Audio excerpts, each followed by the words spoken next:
ध्रुमावती माता का नाम लीजिए और ध्रुमावती माता के नाम से गुड़ की 7 टुकड़े कर लीजिए। गुड़ की जो बट्टी होती है उसके 7 टुकड़े कर लीजिए।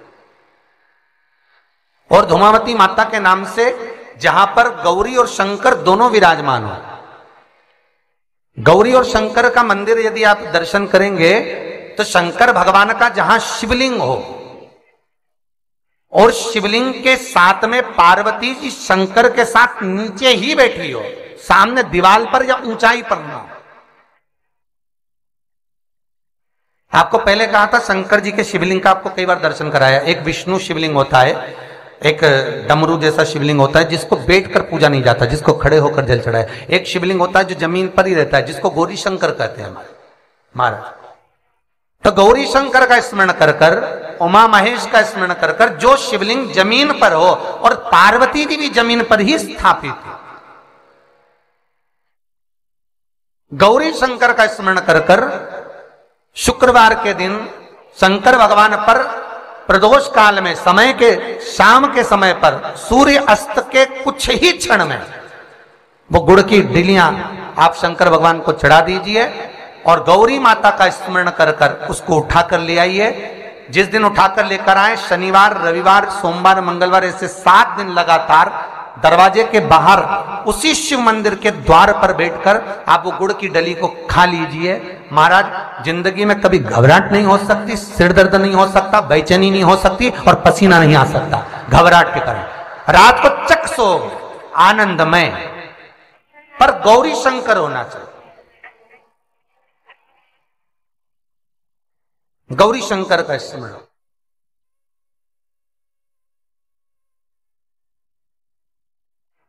और गौरी शंकर का स्मरण कर कर जो सुख पाया वो जीवन का आनंद पाया। महाराज, हमारे यहाँ तो आज भी नियम है, जब लड़की की शादी होती है तो जगत जननी के मंदिर में उसको लेकर जाते हैं। स्वयं पार्वती जी, स्वयं पार्वती के मंदिर में स्वयं सीता मैया गई है, स्वयं रुक्मणी मैया गई है। क्यों? क्योंकि वो गौरी से सुहाग मांगती है। गौरी माता अखंड सौभाग्य देती है, साथ में सुख और समृद्धि भी प्रदान करती है। कि शंकर का जो शिवलिंग होता है और मां जगत जननी का जो हस्तकमल होता है, जिस गोल जलाधारी पर शिवलिंग रखा जाता है, उस जलाधारी के नजदीक में शिवरात्रि कोई से भी महीने की पड़े, 2 या 3 शिवरात्रि पर शहद को इस उंगली में लगाकर और उस पर चंदन की एक गोली बनाकर, चंदन पीसकर उसकी गोली बनाकर शहद के साथ में इस उंगली पर रख लीजिए। जहां पर शंकर भगवान का शिवलिंग जिस मां जगत जननी के हस्त कमल पर जहां रखा हुआ है, उस स्थान पर उस बहू का या सास का जो भी चिड़चिड़ कर रहा हो, क्रोध कर रहा हो, विवाद पड़ा हो, कोई पूछ नहीं रहा हो, बड़े दुखी हो गए हो, उसके नाम का स्मरण कर कर गोत्र बोलकर लगा दीजिए महाराज। और शंकर भगवान का नाम स्मरण कर कर विनती कर कर लगाना। मुझे उम्मीद है कि बहू और सास, मेरा तो निवेदन है, सास बहू के लिए लगा दे, बहू सास के लिए लगा दे। मेरा मन है, शिव महापुराण की कथा कहती है, उन दोनों के स्वभाव में अगर पूरा अंतर नहीं आया तो इतना तो विश्वास मुझे कुबेरेश्वर पर है कि 75% तो आराम लग ही जाएगा। पूर्ण नहीं भी लगा तो 75% मुझे विश्वास मेरे शिव पर कि उसका स्वभाव बदल है। महाराज, स्वभाव बदलने के लिए ये जो जगह होती है, भगवान शंकर का जहां शिवलिंग रखाता है, देखिए, फिर निवेदन है, अगर अदालत में भी बात चल रही है और लड़का लड़की का संबंध टूट रहा है और कोई बेटी चाहती है कि मेरा संबंध ना टूटे, कोई लड़का चाहता है मेरा संबंध ना टूटे, तो स्वभाव बदलने के लिए जहां शिवलिंग रखा रहता है, उसकी जो धारी होती है, जहां शिवलिंग रखा है माता पार्वती का हस्त कमल, ये स्थान सर्वश्रेष्ठ माना गया। सर्वश्रेष्ठ। मालूम पड़े अदालत में आधा केस भी चल गया, 4-5 पैसे भी हो गए और संबंध टूटने की कतार पर, और लड़की चाहे कि मुझे संबंध नहीं तोड़ना, लड़का चाहे कि मुझे संबंध नहीं तोड़ना, तो ये मध्यस्थ बिंदु जहां शिवलिंग रखा है जलाधारी पर, जहां मां जगत जननी का हस्त कमल है, शंकर भगवान का स्वरूप मां के हस्त कमल पर जहां पर विराजमान है उस स्थान पर अगर नारी हो पुरुष हो शहद और चंदन का स्मरण अगर करवाता है, पूजन करता है, अर्चना करता है, तो 2 पेशी के बाद में वो केस खल्लास हो जाएगा, समाप्त हो जाएगा, उनमें प्रेम बढ़ जाएगा और वो संबंध वापिस टिक जाएगा, वापिस टिक और टूटेगा नहीं। स्नेह का हमारा तो निवेदन है, अगर भाई भाई में भी विवाद चल रहा है, कोई लेन देन के पीछे बोलचाल बंद हो गई, देवरानी जिठानी की बोलचाल बंद हो गई, भाई भाई की बंद हो गई, घर में सब अपना अपना सोचने लगे, धन कमाया अपने पास रख लिया, उसके लिए कि मन मोटाव ना हो, प्रेम बढ़े, आसक्तियां, स्नेह, करुणा सबकी एक दूसरे के प्रति बढ़े।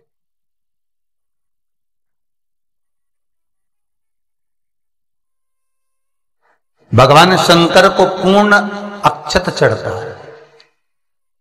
शंकर भगवान को आधी अधूरी बेलपत्र नहीं चढ़ती, शिवजी को पूर्ण बेलपत्र चढ़ती है। शंकर को फूटा हुआ श्रीफल, बदारा हुआ श्रीफल नहीं चढ़ता, शंकर को पूर्ण श्रीफल चढ़ता है।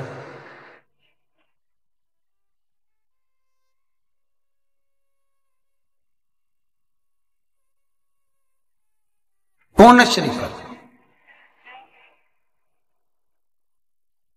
जैसे उद्यापन में दिया गया आधा वस्त्र नारी के सौभाग्य को खंडित कर देता है, उसी तरह शिव को चढ़ाया हुआ आधा सामान व्यक्ति के विधान को, पूजन को, स्मरण को खंडित कर देता है।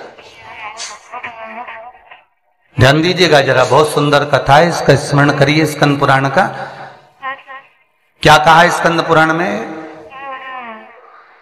जब नारी कोई बहुत उद्यापन करती है, सोमवार का उद्यापन करा, मंगलवार का उद्यापन करा, जो व्रत आप करते हो, तीज हो, चतुर्थी हो, छठ हो, सप्तमी हो, जिसका भी आप कर रहे हो, चौथ का कर रहे हो, चाहे तीज का कर रहे हो, चाहे जिस भी व्रत का आप उद्यापन कर रहे हो,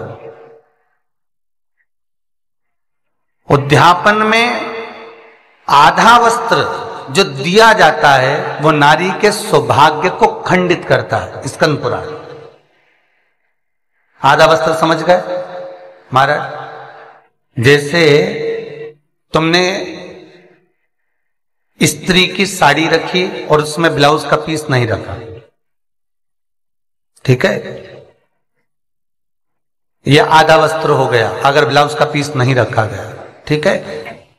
केवल ब्लाउज का पीस दिया और बिंदी या कुंकू या चूड़ा या हल्दी या रोली या मोली कुछ भी उसके साथ नहीं रखा तो आधा माना जाए।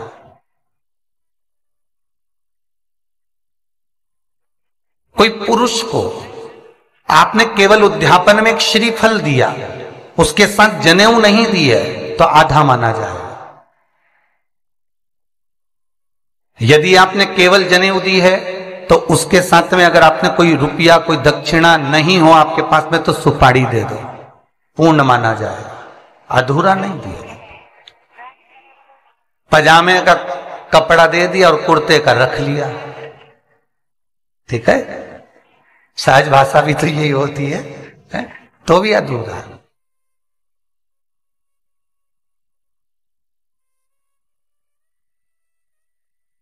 जैसे उद्यापन में दिया गया अधूरा वस्त्र, उद्यापन में दिया गया अधूरी सामग्री नारी के सौभाग्य को खंडित कर देती है, उसी तरह शंकर को चढ़ी हुई खंडित वस्तु, अधूरी वस्तु, उसके पूजन के विधान को खंडित कर देती। कई लोग कहते हमारा ये वाला काम नहीं हुआ, हमने व्रत तो करा था, हमने तो उपास करा था। तो जरा विचार करना, तुम जो पशुपति व्रत करने गए, एक एक बेलपत्री को छाट कर, धोकर, साफ कर कर कोई खंडित बेलपत्र आपने शिव को तो नहीं चढ़ा दी। शिव महापुराण तो ये तक कहती है कि अगर आपके पास में खंडित बेलपत्र है और आपके पास में नहीं है बेलपत्र, तो शंकर के मंदिर में जाकर उन्हीं की अगर आपको हमारा ये वीडियो पसंद आया तो प्लीज़ एक लाइक बटन दबा दीजिए, हमारे चैनल को सब्सक्राइब कर दीजिए और अपने दोस्तों के साथ शेयर कर दीजिए।